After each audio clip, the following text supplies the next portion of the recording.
Hello, friends. My name is Scott Edgren, and I'm one of the elders of our church.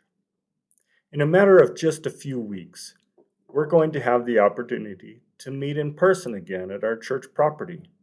This is great news, and it's exciting to think about gathering in person again, even if it still won't be exactly back to normal.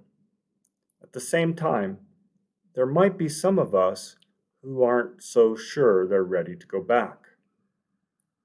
We live in a world that is full of discord, and it would be easy at a moment like this for our church to also begin to let disagreements get out of control. Look with me at Romans 12:18. If possible, so far as it depends on you, live peaceably with all. This is a simple verse, but I like it a lot. For one thing, it tells us to live in peace. But not just that. Paul also acknowledges that it might not be possible. You see, there are times when peace doesn't depend on us. Peace requires two-way cooperation, and we simply aren't responsible for the choices of others.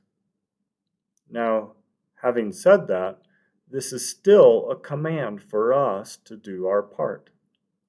How can we be sure to make every effort to live at peace with others during a time like this pandemic? Let me share a principle that I try to use in my life. When someone does something that surprises us, we usually ask ourselves why.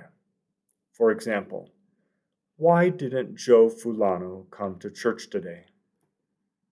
We have two clear options at that point. We can assume the worst or assume the best. Assuming the worst would be to conclude that Joe must be angry with me, or that Joe is just looking for an excuse to stay away from church because he has fallen into sin.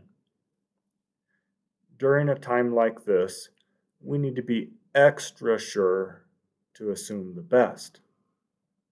Maybe Joe has a medical condition that prevents him from coming to church during the pandemic. Maybe his mother is sick and he has to care for her on Sundays. Assuming the worst about our brothers will lead to discord. Assuming the best about their intentions is a really practical way to live peaceably with each other. As we move into the coming weeks, let's make an intentional effort to assume the best about our friends at EFC.